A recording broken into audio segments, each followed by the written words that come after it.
What up, y'all? Roskand here.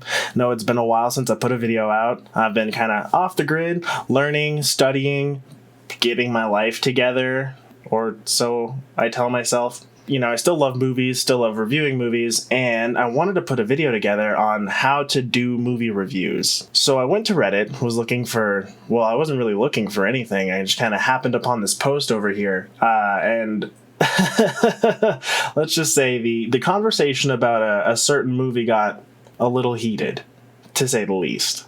So what I'm going to do today is look at 4 reviews of this movie, Man of Steel, and we're going to talk about the do's and don'ts of how to review movies. Before we get into Man of Steel, though, let's talk about what a movie review should do. You will give the people of Earth an ideal to strive towards. Gene Siskel and Roger Ebert are probably the most prolific movie critics of all time.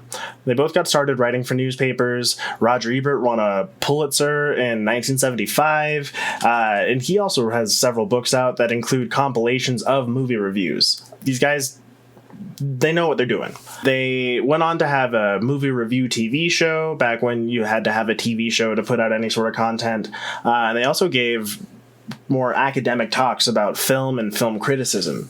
Particularly, Roger Ebert emphasized subjectivity in his movie reviews. You don't want to speak objectively about, you know, what a movie does or how it is. You really want to emphasize your relationship. Well, you know, I'm just going to quote the man. He said, I think that one of the things that I feel about young people writing or any criticism at all by anybody of any age is either implicitly or not, it's in the first person. Correct.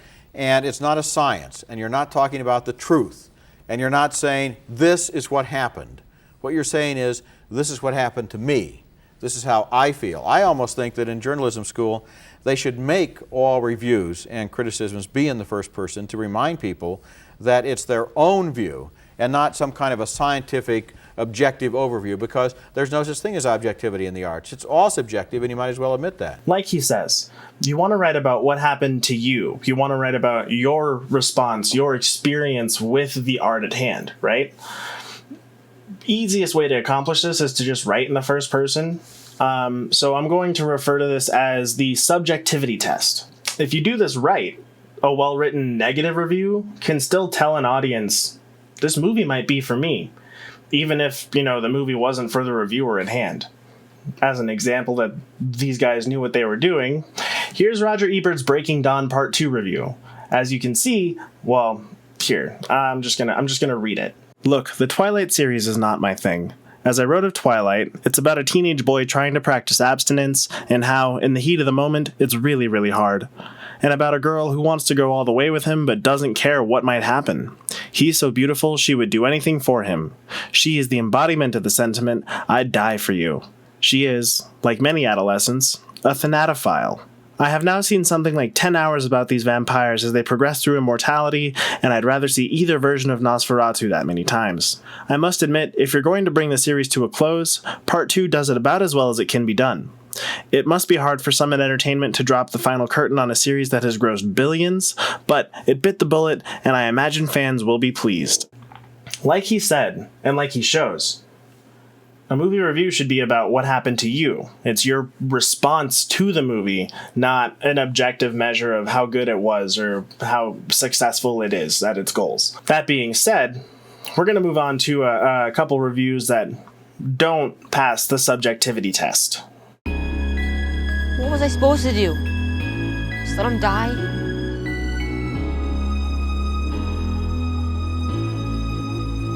Maybe. I don't want to say if you legitimately like this film, you have a low IQ, but if you legitimately like this film, you have a low IQ. Okay, so admittedly, that low IQ quote is not from their Man of Steel review, but it's a perfect example of what not to do. Red Letter Media is this group of guys being dudes who love movies in Wisconsin. That's just what they do. They're movie fans who love movies, and yeah. One of the unique features about their content is that they tend to do comedy bits that bookend their reviews. We're back to keep working on your VCR. You know, the one that we've been working on for 3 fucking years? Usually these comedy bits sort of set up or lead into, a discussion about the film they're talking about. The discussion will start with some relatively subjective feelings about the film, but the bulk of it is a lengthy discussion about the film with plot and a whole lot of objective statements. It's used so poorly in this movie, inappropriately in this movie. Yeah.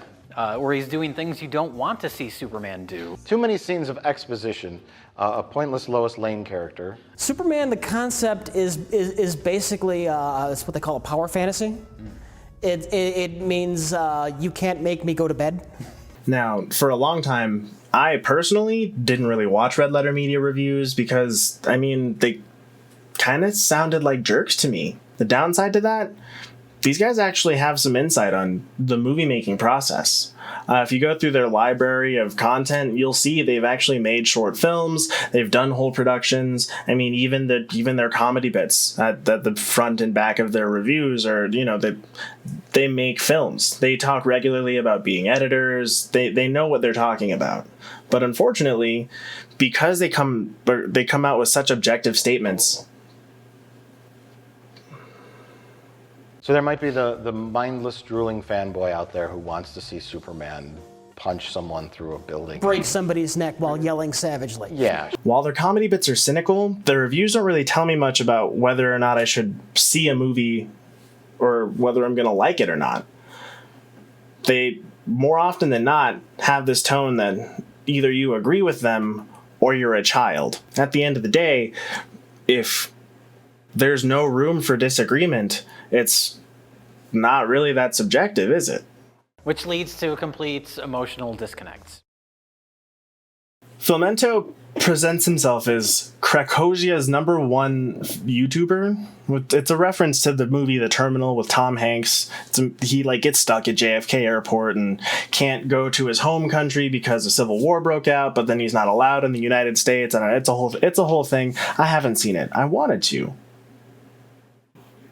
Anyway, Filmento frames his videos as analysis, but his reliance on this dichotomy between every film being either an abject failure or film perfection pretty firmly lands him in the review territory for his content. His videos usually have is the sun coming up?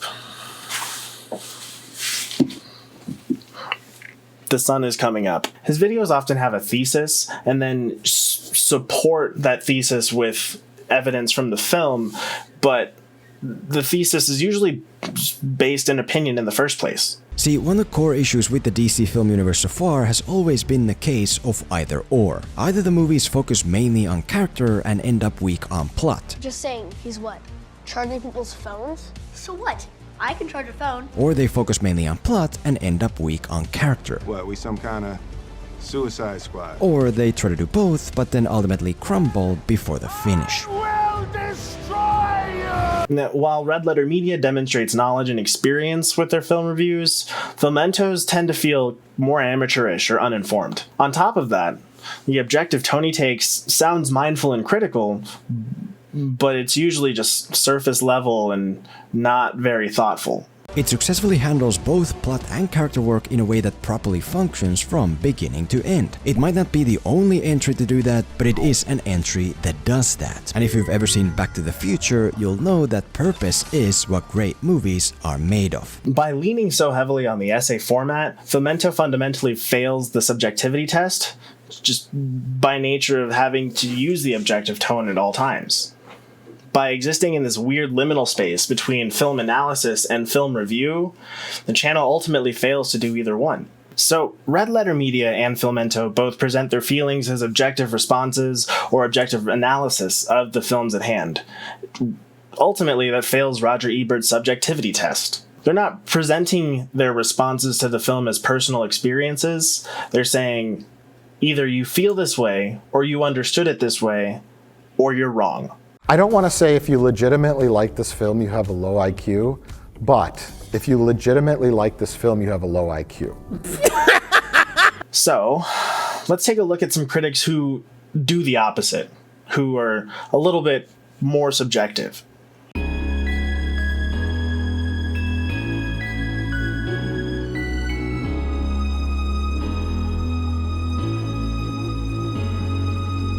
Chris Duckman is YouTube's most successful movie critic.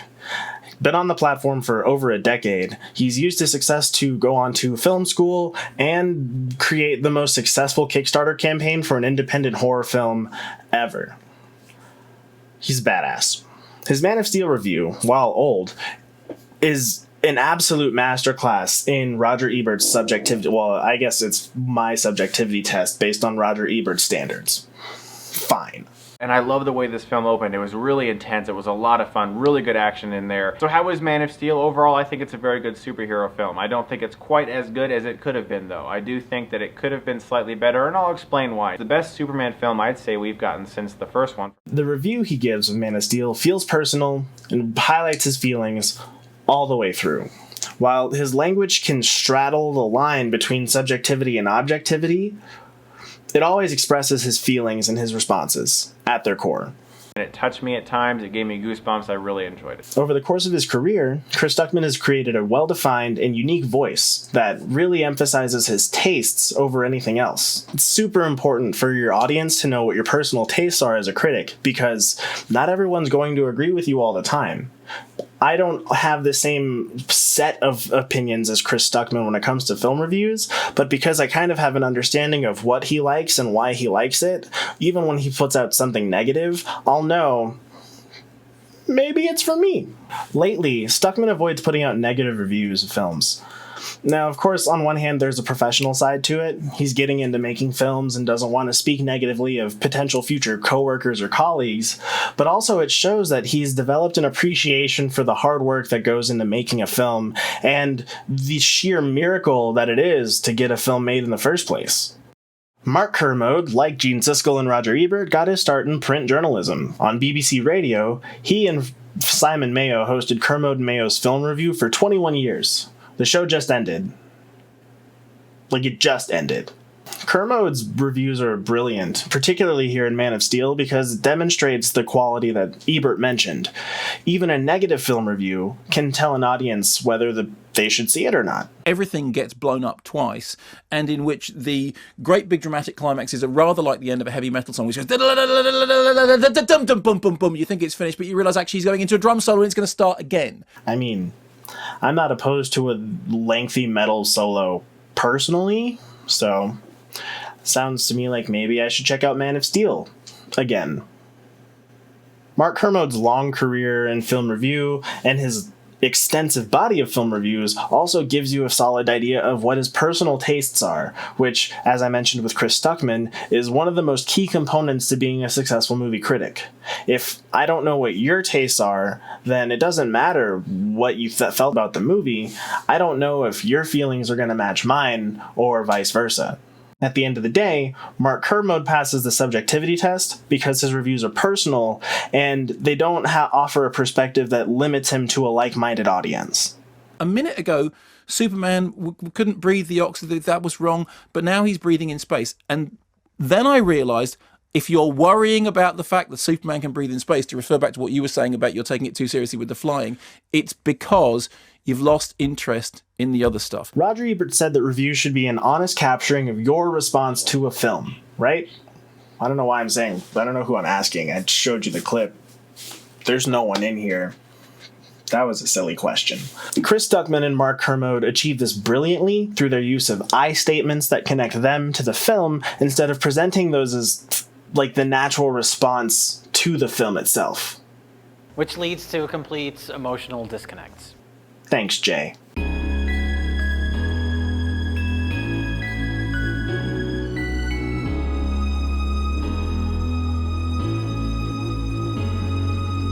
Look, we live in a world where people disagree about everything, all right? There's politics, news, what constitutes a real gamer. People out there act like they need to be right about everything. And not everything deserves that energy. Some things in the world are objective, right? Trans rights are human rights. Black Lives Matter. There's a group of people in the world hoarding the wealth we create for them instead of using it to create better circumstances for everybody. Yes, I said those objectively, and no, I won't be taking any questions. Some things, however, are subjective. One fan's poopy face is another fan's Jesus figure, and that's okay. When you're talking about movies, when you're talking about art, it's important to find a way to express your feelings while also letting other people feel differently. Because at the end of the day, if we can't have civil disagreements about Superman, what can we have civil disagreements about? I think this is the part where you're supposed to like do the whole like and comment, call to action stuff, but really like this was a project for. I mean, look at the last upload date. Look at the last upload date. All right, if you want to be a masochist and subscribe to the channel, that's on you. But